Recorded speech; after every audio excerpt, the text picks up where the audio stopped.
Nyiricyubahiro Musenyeri Vincent Harorimana, umushumba wa Diocese Gatolika ya Ruhengeri, Nyakubahwa Padiri Innocent Rutayisire, umuyobozi mukuru wungirije w'abafurere b'Afransiskani mu Rwanda no mu Burundi, Nyakubahwa Padiri mukuru wa Paruwasi Kampanga, Banyakubahwa basaserdoti mwiziza yubile y'imyaka 25,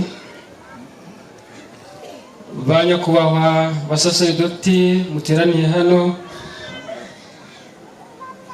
Banyakubahwa badiakoni biha Imana namwe abafaratiri muri hano, Banyakubahwa bayobozi mu nzego bwite za leta n'iz'umutekano, babyeyi bacu, inshuti n'abavandimwe mwese, bakristo bavandimwe ba Paruwasi ya Kampanga, Kristo Yezu akuzwe. Kuri uyu munsi udasanzwe mu buzima bwanjye, umutima wanjye wuzuye ibyishimo, igisingizo n'ishimwe ku Mana Data yo yandemye ikanyitegereza mu ntege zanjye, ikanyitorera, ikama ku buntu ingabire gushyirwa mu rugaga rw'abasaserdoti. Ntabwo ari ku mbaraga zanjye bwite, ntabwo ari ku bwenge bwanjye bwite cyangwa se ubutungane bwanjye, ahubwo ni kubw'urukundo rwayo rutagira umupaka. Iyo nsubije inyuma amaso ngatekereza hahise, nkareba naho Imana ingejeje uyu munsi, mbona neza ko atari ku bwanjye. Koko rero ubusaserdoti ni inyobera ry'urukundo rw'Imana, ni umutwaro ariko wuzuye umugisha, aho Imana yemera gukoresha ibintu byoroshye bishobora kumeneka nk'ikibindi kugira ngo ibikoremo cyangwa ibihinduremo ibintu by'agaciro ku bw'izina ryayo. Munyemerere nshimire Nyiricyubahiro Musenyeri. Ndabashimira cyane ko mwemeye kuza kwifatanya natwe mukayobora iyi misa yo gushimira Imana kuri njye nk'umupadiri mushya no kuri bakuru banjye abasaserdoti bizihiza imyaka 25 bamaze bakora ubutumwa bwa gisaserdoti.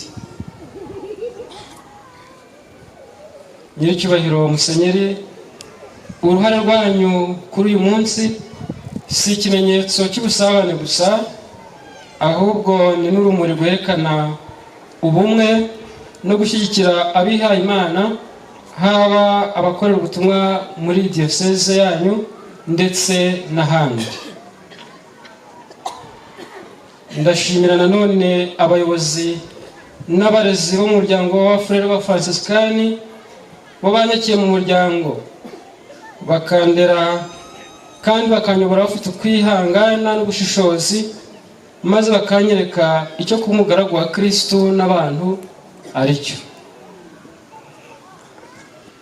Inyigisho zanyu n'urugero rwanyu nibyo byatsindagiye mu mutima wanjye indangagaciro zishingiye ku kwemera mfite uyu munsi, kandi nizeye ko bizakomeza kumfasha no kumbera inkingi z'ubudahemuka n'ubwiyoroshye mu buzima bwanjye bwa gisaserdoti.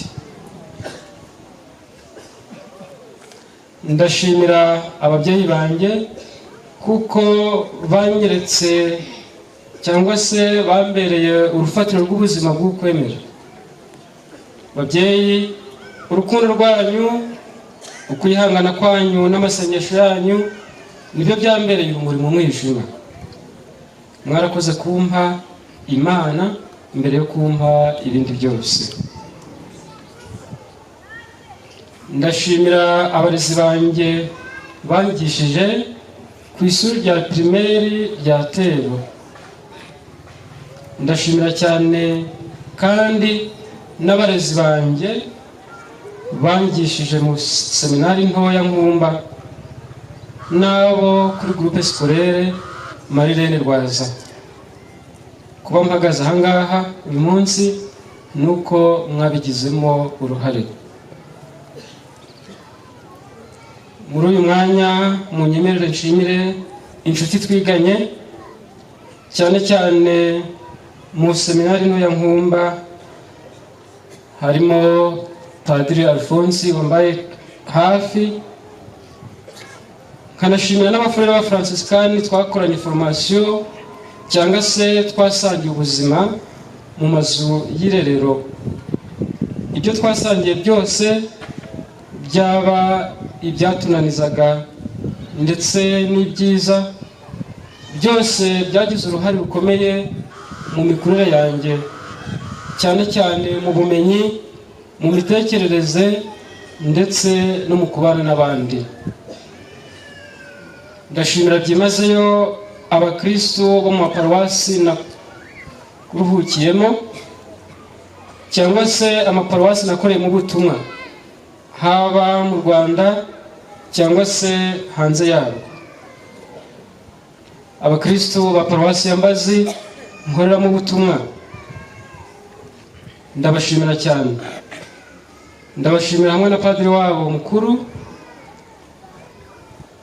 Ndashimira abihaye Imana bakorera muri paruwasi ya Mbazi, harimo ababikira b'aba Seven Saint de Paul, ababikira b'aba Sainte Chrétienne, ababikira bitwa Saint Franciscain de la Croix Glorieuse, ndetse n'ababikira b'abapenitente.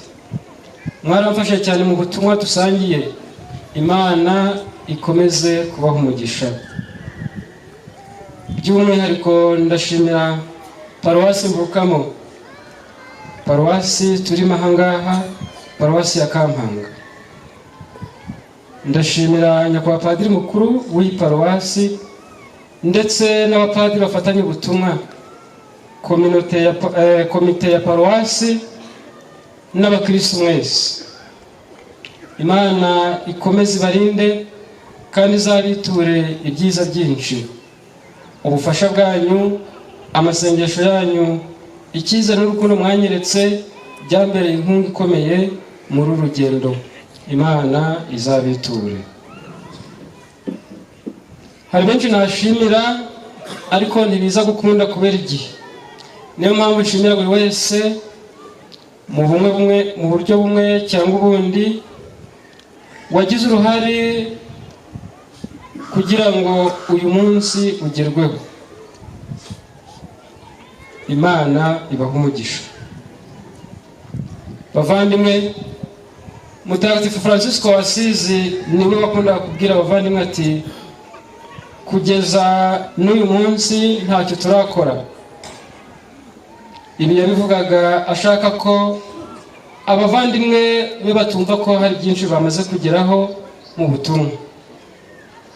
Yashakaga ko batumva ko hari byinshi bakora mu buzima none bakageraho kwirara. Uyu munsi rero ntabwo ari iherezo ry'urugendo natangiye, ahubwo ni intangiriro y'ubuzima bushya bwo kwitanga, gusabana n'Imana ndetse n'abantu bayo. Nzi neza ko urugendo ruri imbere rufite inzitizi nyinshi n'ibigeragezo byarwo. Iyi si turimo ikeneye urumuri, ikeneye amahoro, kandi ikeneye urukundo rugaragarira mu bikorwa. Niyo mpamvu mfashwa cyane n'ijambo ryo muri Bibiliya rigira riti, nshobozwa byose na Kristo we umpa imbaraga. Niteguye rero gukoresha ingabire zose Imana yampaye nizo nzakura mu muryango w'Imana ari we Kiliziya, kugira ngo Kristo akomeze ahabwe icyubahiro n'ikuzo mu ntege nke zanjye. Mbere yo gusoza ndasaba inkunga y'isengesho, kuko mbaye umupadiri udashyigikiwe n'amasengesho naba ameze nk'igiti kitagira imizi ikomeye. Mujye munsabira kugira ngo nzarangwe n'umutima ubwiyoroshye, urukundo n'ubudahemuka mu butumwa bwose nzahabwa na Kiliziya.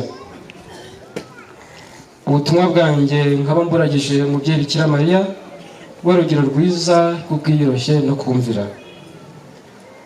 Mwarakoze mwese kunshyigikira, mwakoze cyane kuza kwishimana nanjye. Imana ibahe umugisha kandi ikomeze kubagura mu rukundo rwayo. Murakoze.